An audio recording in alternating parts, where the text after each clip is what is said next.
निश्चित राज्य का मुखिया की भागीदारी। अगर रेल दुर्घटना में, उड़ीसा में रेल दुर्घटना में लोग मरे हुए का आरोप अगर देश के प्रधानमंत्री पर है, जो होना भी चाहिए, तो वैसा आरोप मुख्यमंत्री पर भी होगा। तेजस्वी यादव मुख्यमंत्री बनने चाहिए? निश्चित तौर पे बनना चाहिए। हमारी पार्टी के घोषित कैंडिडेट है, हमारे राष्ट्रीय कार्य समिति के द्वारा पारित प्रस्ताव है। लेकिन भारतीय जनता पार्टी 18 साल उनको मुख्यमंत्री क्यों रखी इस आरोप के बाद भी?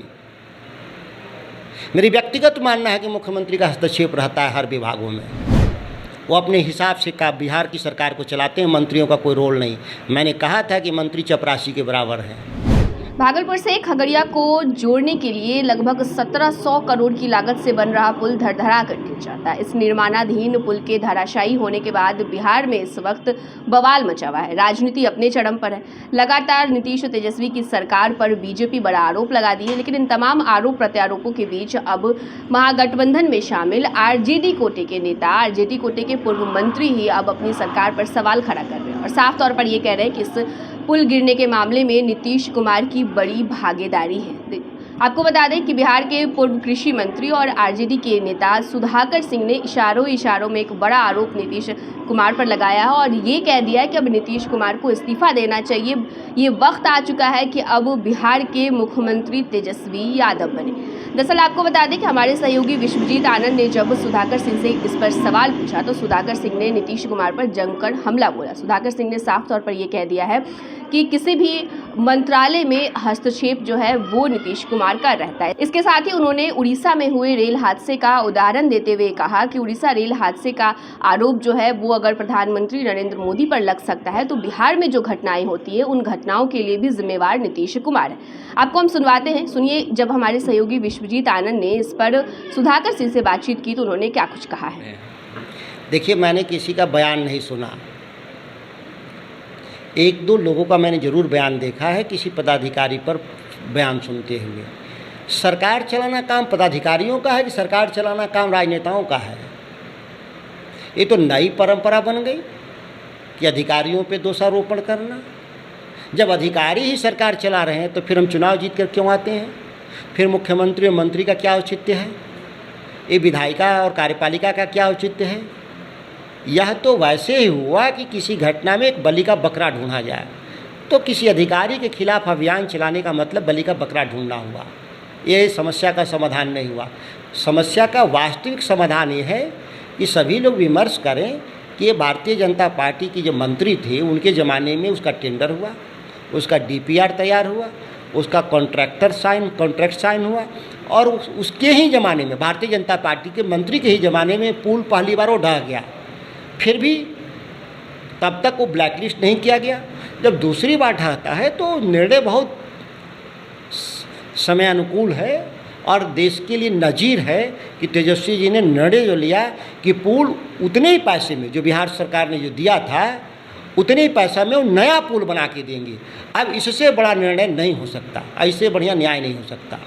दोषी चिन्हित करना है तो उन लोग को चिन्हित करना होगा जिन्होंने निर्माण के लिए एजेंसी नियुक्त किया, जिन्होंने डीपीआर बनाया, जिन्होंने टेंडर किया, जिन्होंने कॉन्ट्रैक्ट साइन किया, वैसे लोगों को चिन्हित करने की ज़रूरत है। जहां पर घटना घटी है वहां के स्थानीय विधायक जो जदयू कोटे से आते हैं, डॉक्टर संजीव, उन्होंने कहा है कि प्रत्यय अमृत को जांच से दूर होने जाना चाहिए। जो जांच कमेटी बैठेगी उस जांच में प्रत्यय अमृत की भागीदारी नहीं होनी चाहिए।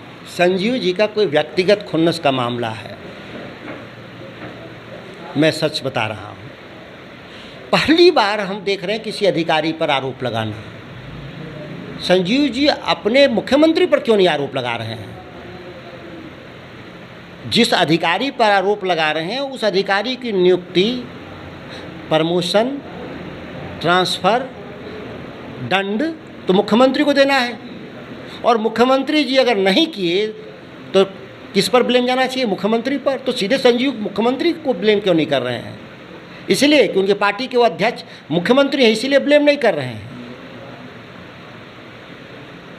आपको लगता है कि नीतीश कुमार की भागीदारी है इस घटना में? निश्चित राज्य का मुखिया की भागीदारी। अगर रेल दुर्घटना में, उड़ीसा में रेल दुर्घटना में लोग मरे हुए का आरोप अगर देश के प्रधानमंत्री पर है, जो होना भी चाहिए, तो वैसा आरोप मुख्यमंत्री पर भी होगा। बीजेपी आरोप लगा रही है कि नीतीश कुमार किसी भी मंत्रालय का काम सही से नहीं होने देते हैं। तमाम मंत्रालय में नीतीश कुमार का हस्तक्षेप है, दबदबा बना हुआ है। ये बात सही है, लेकिन ये भारतीय जनता पार्टी 18 साल उनको मुख्यमंत्री क्यों रखी इस आरोप के बाद भी?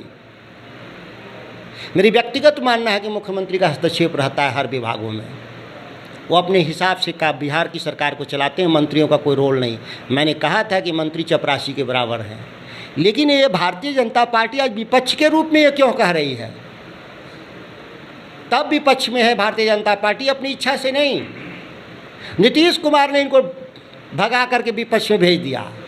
अगर ये सरकार में होते तो क्या भारतीय जनता पार्टी ऐसा आरोप लगाती नीतीश कुमार पे? नहीं। भारतीय जनता पार्टी किसी नेता के पास ऋण नहीं है, ये ऋणविहीन लोग हैं।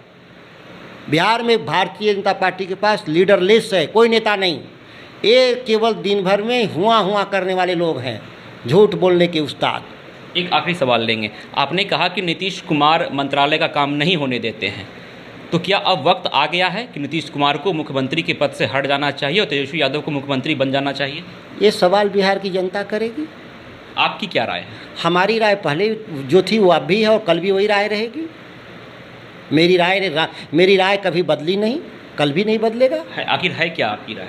हमारी राय के बारे में बिहार जानता है और दर्जनों नहीं सैकड़ों बार मैं बोला हूँ ये बात। एक बार फिर बता दीजिए जनता को। मैं जनता जानती है बिहार की जनता को क्या बताना। बिहार तो जो हमको देखते ही बिहार की जनता जान जाती है कि नेताजी क्या बोलेंगे। सुधाकर जी तेजस्वी यादव मुख्यमंत्री बनने चाहिए? निश्चित तौर पे बनना चाहिए। हमारी पार्टी के घोषित कैंडिडेट है, हमारे राष्ट्रीय कार्य समिति के द्वारा पारित प्रस्ताव है। अभी हमारा प्रस्ताव पार्टी का क्या वो विड्रॉ नहीं किया है हम लोगों ने। राष्ट्रीय कार्य समिति जिस दिन विड्रॉ कर लेगी तब की बात तब देखेंगे। बायोम जो है मेडिकल प्रिपरेशन का एकमात्र संस्थान, जहां है complete digital classrooms, video lectures, student tracking system, library facility and 100% result oriented rankers batch. Biome, Hinoo एवं नगरा टोली, रांची।